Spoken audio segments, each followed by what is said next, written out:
music plays strong, colors and laughter come join the song from the streets of Tijuana. Hello and welcome everyone. I'm Roman P. Reyes and this is the very first taping of the Bravo Show, where art and music are in perfect harmony. Brought to you by Latino USA TV. Today, we begin our journey to celebrate the vibrant heart of our community, the artists and musicians who shape our culture, our stories, and our shared identity. Our mission is simple: to shine a light on local talent, to honor the roots of our artistic expression, and to showcase a vital role that music and art play in shaping who we are. We believe that when students engage in music and art, they gain not just skills, but they find confidence, they find a connection, and they find a voice. And that is something worth celebrating. First, joining us as always is a graceful voice of nature itself, Adelina. She keeps us rooted and reminds us that art grows like a tree.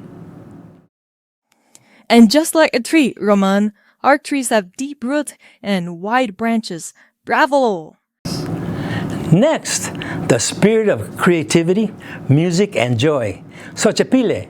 He brings the rhythm of laughter and the heartbeat of culture. Exactly, Roman. Music and art are not just entertainment, they're a celebration. So let's dance, let's laugh, and let's say it together. Bravo! And last but not least, meet Profe. He's an art professor full of knowledge and ideas. Well, if you look closely, he might remind you of someone you know. Of course, Roman. I'm basically you. Just younger, hungrier, and maybe a little cockier. But hey, I see you still have all that hair, so you're doing just fine. Gracias, Profe. You know, that's what makes this team perfect. Wisdom, creativity, curiosity, and a little humor, and that's why we say, bravo! Today we have a very special guest. He is well-renowned throughout Arizona and in the music world. He is coming to us from Puerto Rico, and he has a beautiful story that we want to share with you today. Efrain, introduce yourself and tell us a little bit about yourself. Yes, my name is Efrain Casillas, and I was born in Puerto Rico. I was born in Las Piedras, Puerto Rico, and then I was born in Aguadilla and raised in Las Piedras, Puerto Rico. And at the age of 15, I moved into Connecticut. But my story as a musician, it started in Puerto Rico at the age of 8. Oh my goodness. Yep. Now, how did that happen? Well, as a little boy, my parents used to take me to church. And I used to sit next to all of the musicians. And what I did is I was mesmerized on the way they play. And back then, they didn't have classes, music classes in the school, on the regular school. So the only way that you would learn an instrument, it was either if you had a family member or you paid for lessons. Right. So I started, somebody from the church told me that I had the interest in playing an instrument, and one day he asked me, listen, if you could get a bongos or conga, something, I could start teaching you. So my first instrument, at the age of 8, it was a bongo, so I started playing the bongos in the church. Now, let me ask you something. You were always playing by ear, but when did you start learning the notes and so forth? Well, my sister used to play saxophone. In the high school, and I wanted to play a brass instrument or drum set, but my parents didn't have money back then. During that time, it was very difficult. So I couldn't get the drum set, I couldn't get the trumpet that I wanted to get. And then I heard that somebody was selling a trombone. I didn't care what instrument it was. I wanted to play a brass instrument. And I asked my parents if I was able to sell newspaper. So I went into selling newspaper, and I collected $75. And I mean, this trombone was all beat up, it was all banged up. But for me, it was the greatest thing the great gift I fantastic. had. And then I went and I purchased this trombone in the church. The pastor in the church hired the high school teacher that it was Germán Peña, the brother of Lito Peña, Right. famous musicians Exactly. from Puerto Rico. Right. And then from there, I went and started taking lessons with him while I was in the elementary school, then in the middle school. Right. And high school, when I was almost time to go into the high school, my parents moved to Connecticut. Oh my goodness. Well, let me ask you something about. So when did you start to read music? When did you start to join a group? Well, I started reading music at the age of 12. That's when I started reading music.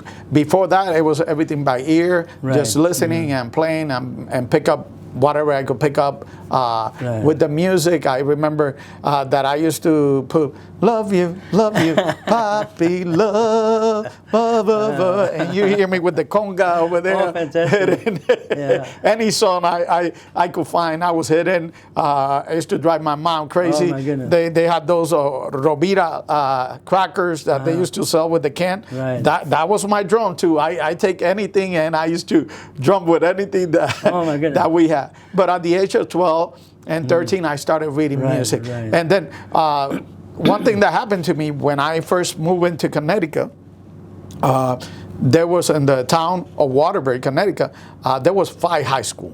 And they were making a select band of the 5 high school to go and play in a Clearwater, Florida Oh my God. parade that Right, they have in Florida. And I got there, I didn't know anything about the music the way it was here in the Right. United States. So in Puerto Rico, they teach you do, re, mi, fa, sol, Right, la, right. ti, do. Right. And I come over here and they start A, B, C, and then I get there and I didn't know a word in English. Oh my goodness. So when I went into the music room, the teacher come and say, play B. Right. Play B. Y yo I'm looking at him, play B. I didn't know what he said. Play A. And he said, oh, he went like this to me. He don't know anything. Right. And I say, music. That word I knew. And music. So he put the piece of music, and I went, pop, pop, pop, and I played it. Oh, he knows how to play. Oh. Then I ended up auditioning, and it's funny that I ended up being the first trombone for that band Oh my that goodness. went to Clearwater, Florida, and my sister got the first seat. And I mean, there was a lot of furious people, because imagine you coming from another country, from another place, and making that. But that was a story that I can't believe. I couldn't even believe things that have happened to me through my entire life. I say, Wow. pinch me, because I don't know if this is true, what is Oh my happening. goodness. Yeah, well, the auditioning process is kind of frightening. I was always third chair, so I never was first chair. My older brothers were fantastic musicians. They played Flight of the Bumblebee and all those fast-going songs. But anyway, so where did you go from there? Well, from there, when I went to Clearwater, to Waterbury, Connecticut, I started studying and playing in the high school, playing in bands, and then I was a sound engineer for about 18 years or 20 years, and recording engineer for about 10 years. Oh, I used to have my own recording. I got married at the age of 18. 18, oh my so goodness. I used to own a recording studio Oh wow. for a long time, and I did sound at the same time that I was working in a factory. I had 2 kids, and then my ex-wife that passed away, she was a great singer. And she was a gospel singer, so we were all over the place. Oh, fantastic. We have our own band, and we used to play everywhere during that time. And then she passed away, and it was shocking. But before she passed away, I decided to go back to school at the age of 25, because I was involved in the music and in the church working with kids. So it was a passion. I said, I have to combine this. I got to do what I love. I love kids and I love music. So I combined both of them, and I went to school for music education at the age of 25. And while I was in the music education, I was the only Hispanic in the Department of Music. And some of the professors used to tell me I was the entire minority. Oh, wow. There was no the token. no black, no Hispanic. That's it. They used to tell me, "What are you doing here? Get out of here. You're never going to amount to anything." So that was their saying, and I used to say, well, "Listen, you don't tell me what I'm going to be. There you go. I know what I'm going to be." Yeah. So I started school. I finished school, and from there on, it was incredible. What happens? I got after my wife passed away, I was a widower for about a year, and then found the best lady that the world, that the Lord could give me. We thank have goodness. two kids together, and we have been 24 years together. Oh, fantastic. She was a teacher too. So we met like that, and from there on, after that, we moved to Arizona. And when I first came over here, I didn't know anybody in here. Right. I came in by myself. I was in Connecticut, and I tell you the truth, I pray, I say, I was reading a book, Right. Discovering the Mind of a Woman. Yeah, every time I say that story, people laugh.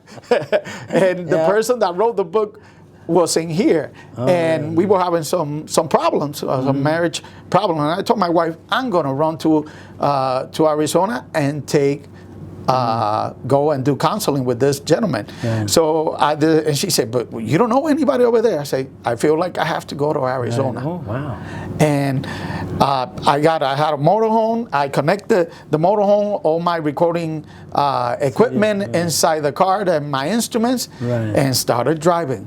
As soon as I got them flashed up, my camper, I had a flat tire. That motorhome went crazy, and I ended up in a hill like that. They had to tow the camper, and I'm like, "Wow, this is really good. I don't know what's going to happen with all of this." So they ended up fixing it, and I came down. I didn't know that there were so many snowbirds because it was in December. And every campground I went, it was full. Yeah. A lot of Canadians everywhere in every campground. So I ended up in Goodyear. And when I walk into the campground that they told me, and I look in there, the name of the campground is Destiny RV Resort Campground. Wow. That was the name of I'm like, okay, so I guess I'm in the right spot in here. So I went in there, and then I went into Tolleson because I knew that there were a lot of Hispanic, and I wanted to work with the Hispanic. And that's how I ended up in Tolleson Elementary School District. Well, let me tell you, they were talking about the school. How do you think your upbringing and everything you've gone through has helped you with your students and being a good teacher and being nominated for Teacher of the Year? Well, one of the things is when I was young, because I was hyperactive. And back then, they didn't understand what was hyperactive in Puerto Rico.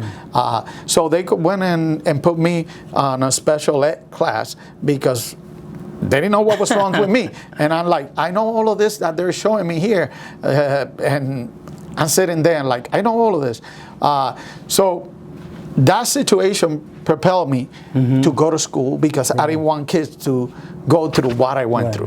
You know? Exactly. So I said, I'm gonna go to school because I want kids also to go through what I went through, and that's what propelled me to move forward. And then from there, I don't know if you also know, I won the Country Music Award for music for Teacher of Excellence. In 2019, and they flew me to Nashville, Tennessee, and I got that, and I was on the Kelly Clarkson show too. Wow. Yeah, I missed it.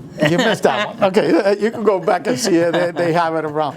But then from there, everywhere I went, I find out about the culture and what the culture and the students like, what kind of music. So I started asking the students. When I was in Connecticut, that I used to teach, we used to play a lot of salsa, merengue, all of those styles. Then I came over here and the kids love mariachi. Mariachi, And right. I say, oh, I guess I gotta didn't create know a about it. mariachi. Oh, my I didn't goodness. know anything about Oh, mariachi, dear. so I started calling different places. Where can I take lessons of mariachi? Right. So I started taking lessons, calling different people.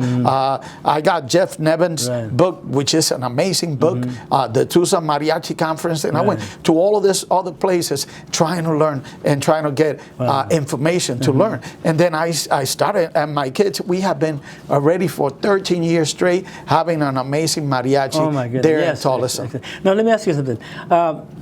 What do you see in the horizon? Well, on the horizon, my hope is that this program will continue for many years, and for the students that I have, like right now, in one of the schools that I teach, there's a student of mine also teaching general music. Right. Oh, so okay. my goal is to have a lot of those students, right. and also in the mariachi. We're teaching in all of the different schools. So the students I play students that are going now to study music or they're play professionally in all of those different schools, so they could play music. So in my future, I see myself always teaching, always giving the gift that the Lord gave me with the music. To all the kids. Right.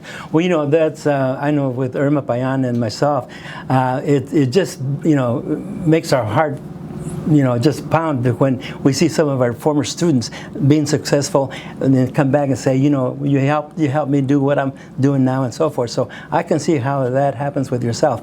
So as we get closer to the end, we want to be able to you were talking about a float. You were saying something about a float that you want to continue with? Yeah, one of my goals now that I'm working, my wife say, you're always doing something or have something on mind. Well, I'm trying to create a float for all of my students, so that way we could participate on the Fiesta Bowl parade, we could participate in all the parades, so we could have our mariachi in a float. And then we could take them to different places too, because it's hard to play mariachi in March because it's kind of difficult, but not impossible, but it's kind of difficult to do it. Yeah. Now the bands that you put together, you put what, jazz, you put Latin jazz, you put marching bands, concert bands. Tell me a little bit about those. Yes, we had for 12 years straight, I had a marching band with a lot of the students that are here too also participated. We have concert band, we had jazz band, Latin jazz. I teach a guitar class, I teach a piano class also.